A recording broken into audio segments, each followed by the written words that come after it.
Hello दोस्तों, आज हम जो हमारा आधुनिक यूरोप का उदय चल रहा था उसके हम आज आगे देखेंगे। कल हमने देखा था कि यूरोप में व्यापार वृद्धि के क्या क्या परिणाम थे, उसके हम आर्थिक परिणाम को देख रहे थे। तो वो थोड़ा सा बचा हुआ था हमारा जो आर्थिक प्रभाव थे उसमें क्या होने लग गया, व्यापार और उद्योगों को महत्व बढ़ने लग गया। मध्यकाल में प्रचलित विद्युत विनिमय की पद्धति के स्थान पर सोने चांदी के सिक्के से लेन देन प्रारंभ हो गया था। हम लोग देख चुके थे लंदन ब्रिस्टल जैसे अनेक व्यापारिक केंद्रों का उदय हुआ था और व्यापार के लिए पूंजी उपलब्ध करवाने के लिए बैंक भी बहुत संख्या में वृद्धि हुई थी। फिर व्यापार में आधिकारिक पूंजी का विनियोजन होने लगा। क्या होने लगा? पूंजी का विनियोजन होने लग गया। फिर उसके आगे देखते हैं दोस्तों हम क्या विनियोजन होने लगा। जहाज निर्माण जैसे व्यापार से जुड़े अनेक नवीन उद्योगों का प्रारंभ हो गया। क्या हो गया? मतलब जहाज़ों का, बड़े बड़े जहाज़ों का निर्माण होने लगा, जिससे व्यापार और उद्योगों में क्या हो गई, अपार वृद्धि हो गई और जो मतलब लाभ ज़्यादा से ज़्यादा लोगों को मिलने लग गया। लाभ की मात्रा में वृद्धि हुई, फलस्वरूप यूरोपीय राष्ट्र अधिक संपन्न और समृद्ध हो गए। इससे क्या हो गया? आर्थिक यूरोप में व्यापार के क्या परिणाम मिले कि आर्थिक वृद्धि होने लगी, उनके पास पैसे ज़्यादा होने लगे। अब देखते हैं सामाजिक प्रभाव। सामाजिक प्रभाव क्या क्या होता है। ठीक है दोस्तों, सामाजिक प्रभाव व्यापार से संबंधित अनेक व्यवसायों की वृद्धि के फलस्वरूप समाज में बैंकर, दलाल, लिपिक, हिसाब लिखने वाला जैसे व्यवसायों का एक वर्ग अस्तित्व में आया। और ये मतलब कौन से थे? ये मध्यम वर्ग ने कहा जाता था। जो बैंकर थे, दलाल थे, हिसाब लिखने वाला, ये सब जो मध्यम वर्ग के जो लोग थे इसमें आगे आए, उनकी भी मदद लेने लग गए लोग। कुशल कारीगर और निर्माता भी इस समुदाय में जुड़ते गए। यह वर्ग रूढ़ियों परंपराओं के बंधन से में जकड़ा हुआ नहीं था। मतलब ये किसी परंपरा या में जकड़े हुए नहीं थे। यह वर्ग नवीन बातों को जानने के लिए उत्सुक था, जैसे कुछ काम सीखने के लिए, कोई नया काम सीखने के लिए और नए नए तरीके से सीखने के लिए ये वर्ग जो आगे आते थे। यह मध्यम वर्ग आधुनिक सामाजिक व्यवस्था की रीढ़ बन गई थी। अब क्या होता है, जो मध्यम वर्ग है वो ये मतलब व्यापार व्यवसाय में एक रीढ़ बन गए थे, सामाजिक व्यवस्था की रीढ़ बन गई थी। फिर उसके बाद देखते हैं दोस्तों राजनीतिक प्रभाव। राजनीतिक प्रभाव क्या क्या हुआ था। व्यापार वृद्धि का प्रभाव यूरोप के राजनीतिक क्षेत्रों में पड़ने लग गया। व्यापारी वर्ग ने अपने हित के लिए राज सत्ता का समर्थन किया, तो व्यापारियों को देश की संपन्नता का आधार बनाकर शासकों ने भी व्यापारी को हर संभव सहायता दी। अब क्या थे, जो व्यापारिक वर्ग थे उन्होंने जो राजा था उसका क्या करते थे, लोग समर्थन करने लगे थे। तो व्यापारी भी, तो राजा भी क्या करने लगे। अब देखो दोस्तों, व्यापारी जो है राजा का समर्थन करेंगे तो राजा भी क्या करेगा, व्यापारी को समर्थन करेगा। व्यापारियों को हर संभव सहायता देने लगे। इसमें देश के व्यापारी वर्ग को महत्व और प्रतिष्ठा प्राप्त होने लगे। व्यापारी वर्ग की बढ़ती प्रतिष्ठा के साथ ही यूरोप में सामंतवाद का क्या हो गया, पतन हो गया। ठीक है दोस्तों, किसका पतन हो गया? सामंतवाद का पतन हो गया, का पतन भी आरंभ हो गया और एक नई व्यवस्था जिसे पूंजीवाद अर्थव्यवस्था, जो मतलब एक वर्ग जो होता है जिसके पास पैसे बहुत अधिक होते हैं तो उनको बोलते हैं पूंजीवाद। पूंजीवाद करने लगा, उसका अस्तित्व आने लगा। यह आधुनिक युग की प्रमुख विशेषता थी। इसमें पूंजीपति और मध्यम वर्ग के अलावा बहुसंख्यक श्रमिक वर्ग का भी जन्म हुआ। किसका जन्म हुआ? बहुसंख्यक श्रमिक वर्ग का, मतलब जो काम करने वाले वर्ग, उनका भी जन्म हुआ। पूंजीपति उत्पादन हेतु आवश्यक कच्चे माल के तथा कारखानों में मशीन से तैयार होने वाली वस्तुओं के मालिक थे। अब जो पूंजीपति क्या था, जिनके पास बहुत सारे पैसा थे, वो मतलब कच्चे माल वो बहुत संख्या में खरीदते थे और वो कारखानों में मशीनों से तैयार होने वाले वस्तु को बेचते थे, तो वो उसके मालिक हो गए थे। फिर वो उनका क्षेत्र हो गया था जिसका मुख्य उद्देश्य था मुनाफा कमाना। वस्तुओं की बिक्री पर भी उन्हीं का नियंत्रण था कि मतलब किसको कम रेट में बेचना है, किसको ज़्यादा रेट में बेचना है। ये सब पे उन्हीं का नियंत्रण था। श्रमिक लोग वस्तुओं का उत्पादन करते थे और पूंजीपति से वेतन प्राप्त करते थे। श्रमिक लोग क्या करते थे, किसी भी चीज़ का उत्पादन करते थे और पूंजीपतियों से वो हर महीने पैसा ले लेते थे कि जितने काम करने का। अब व्यापारिक समुदाय ने उत्पादन प्रणाली भी सुधार किया ताकि कम समय में ज़्यादा वस्तुएं तैयार हो सके।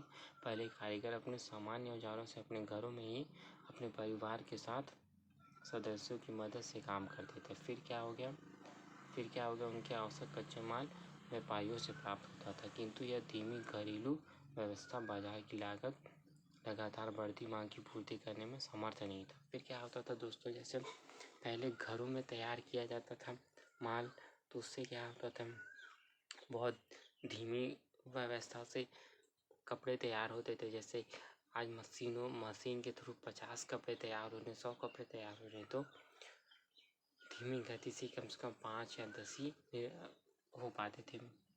फिर ये जब कारखाने लगे तो इसका निर्माण भी क्या होने लगा, तेजी से होने लगा। 18वीं सदी में नवीन कारखाना व्यवस्था में कारखानों का मालिक पूंजी लगाकर बड़ी मात्रा में कच्चा माल खरीदता था। नए मशीनों की मदद से कारीगर का काम पर लगाकर वस्तुएं तैयार करना और वही उन्हें बाजार में बेचता था। मतलब क्या होता था, जो मालिक होता था वो क्या करता था, कारखानों में सामान तैयार करता था और वही क्या करता था, बाजार में उसे बेचता था। फिर क्या हो गया, श्रमिक अब घर में नहीं बल्कि निश्चित वेतन पर कारखाने में काम करते थे। सबसे पहले इंग्लैंड, याद रखना दोस्तों, इंग्लैंड सबसे पहले ये सब व्यवस्था कहाँ प्रारंभ हुई थी, इंग्लैंड में ये सब व्यवस्था प्रारंभ हो गई थी। मशीनों का उपयोग भी सबसे पहले इंग्लैंड में हुआ था और शुद्ध कताई की मशीन, नए किस्म के करघों और भाप की शक्ति चलने वाले इंजन का विस्तार इंग्लैंड में सूती कपड़े के उत्पादन में खूब वृद्धि हुई। मानवीय श्रम अवस्था पशु बल से चलने वाली मशीनें अब भाप की शक्ति से चलने लग गई थी। ठीक है दोस्तों, भाप की शक्ति से पानी का जहाज को तेजी से गति से चलना संभव था और यातायात आसान हो गई। इससे क्या हो गया, अब मशीन लगने लग गए तो उससे क्या हो गया, हर चीज़ में वृद्धि हुई। इंजन से चलने वाला, भाप की शक्ति से चलने वाले इंजन तैयार हो गए। अब जहाँ पे पशु से चलने वाली मशीन थी, अब वहाँ पे भाप से बनने वाली मशीनें तैयार हो गई। फिर आगे देखते हैं दोस्तों, 18वीं सदी के उत्तरार्ध में इंग्लैंड से शुरू हुई इस औद्योगिक क्रांति ने अन्य यूरोपीय देशों की उत्पादन प्रणाली को भी प्रभावित किया। मतलब क्या किया, जो इंग्लैंड में उत्पादन होने लग गया उससे क्या हो गया, जो अन्य यूरोपीय देश हैं उनके उत्पादन को प्रणाली को प्रभावित करने लगे, क्योंकि यहाँ पे ज़्यादा सामान मिलने लग गए। और क्या बोलते हैं, इंग्लैंड को देखा देखी इंग्लैंड ने क्या किया, सबकी मतलब जो क्या बोल सकते हैं, इंग्लैंड मतलब कम दामों में ज़्यादा से ज़्यादा वस्तुओं का उत्पादन करता था। और ये ऐसा देख के मतलब आगे अन्य यूरोपीय देश की उत्पादन प्रणाली में उनकी प्रभावित होने लगी। आगे चलकर बिजली और धमन पट्टी जैसे आविष्कार ने लोहे की ढलाई जैसे मुश्किल काम को आसान कर दिया। अब क्या होता था, जो लोहे की ढलाई होती थी उसको परेशानी बहुत होती थी, तो इसने भी उस चीज़ को आसान कर दी। इस तरह नए नए आविष्कारों और साधनों ने औद्योगिक क्रांति को अधिक प्रभावित किया। तेज गति से कम समय में ज़्यादा उत्पादन किया जाने लग गया। ज़्यादा उत्पादन की क्षमता प्राप्त कर यूरोपीय देश अपने उद्योगों के लिए कच्चे माल की प्राप्ति के लिए दूसरे देशों की ओर उन्मुख हुए। फिर उपनिवेशों की स्थापना, यूरोपीय लोग ने सर्वप्रथम अमेरिका महाद्वीप के संपन्न प्रदेशों को हस्तगत किया। मतलब उनको ये सब चीज़ बताया कैसा ऐसा करना चाहिए। वहाँ अपने उपनिवेश स्थापित की। कहाँ स्थापित की, यूरोपियों ने कहाँ पे, अमेरिका में स्थापित की। स्पेन ने मुख्य दक्षिण तथा मध्य अमेरिका में अपनी सत्ता स्थापित की। अमेरिका ने कहाँ स्थापित की, अमेरिका ने दक्षिण और मध्य अमेरिका में, इंग्लैंड ने उत्तरी अमेरिका में अटलांटिक महासागर के तटवर्ती भागों में अपना उपनिवेश बसाया। दक्षिण पूर्व एशिया में इंडोनेशिया, डच, भारत पर सर्वप्रथम पुर्तगाली ने, अंग्रेज, डच और फ्रांसीसियों ने कब्जा जमाया। आगे चलकर अफ्रीका और ऑस्ट्रेलिया में भी यूरोपियों ने अपना उपनिवेश स्थापित किया। अपने उद्योगों के लिए आधिकारिक कच्चा माल प्राप्त करने के लिए अब उन्होंने उपनिवेशों पर मनमाने प्रतिबंध लगाए। भाई तुम ये नहीं कर सकते हो, तुम ऐसा कर सकते हो, ऐसा कर सकते हो, ये सब उन्होंने अपने हिसाब से कई सारे प्रतिबंध लगा दिए। उन्होंने कच्चे माल से अपने उद्योगों को चलाया और उससे तैयार माल फिर वहीं उसी देश में ऊंची कीमतों पर बेचते थे। जहाँ से वो कच्चा माल लेते थे वहीं से वो तैयार करते थे और वहीं उसको ऊंचे ऊंचे दामों में बेचते थे। इस प्रकार उन्होंने उपनिवेशों के मूल निवासियों को दमन करके अत्यधिक आर्थिक शोषण किया। फिर क्या किया उन्होंने, जो वहाँ के मूल निवासी थे उनका बहुत सारा उन्होंने शोषण करना शुरू कर दिया। यह उपनिवेशवाद यूरोपीय राष्ट्रों की व्यापार वृद्धि और व्यापारियों की बढ़ती धन लिप्सा का ही परिणाम था। इस किसका चीज़ का परिणाम था, मतलब भाई धीरे धीरे उनका व्यापार बढ़ते गया तो, और व्यापार को बढ़ाना और ज़्यादा से ज़्यादा धन प्राप्त करना है, ये उनका वो बन गया। उपनिवेशवाद के दो बड़े परिणाम हो गए। क्या क्या परिणाम हो गए, आधिकारिक उपनिवेश को हथियाने के लिए यूरोपीय राष्ट्रों में संघर्ष होने लगा, जो अंततः प्रथम विश्व युद्ध में बदल गया। अब क्या हो गया, जहाँ जहाँ कच्चे माल होते थे वहाँ वहाँ उन्होंने उस चीज़ को, उस जगह पर अपना कब्जा जमाना शुरू कर दिया। तो इसके कारण प्रथम विश्व युद्ध हुआ।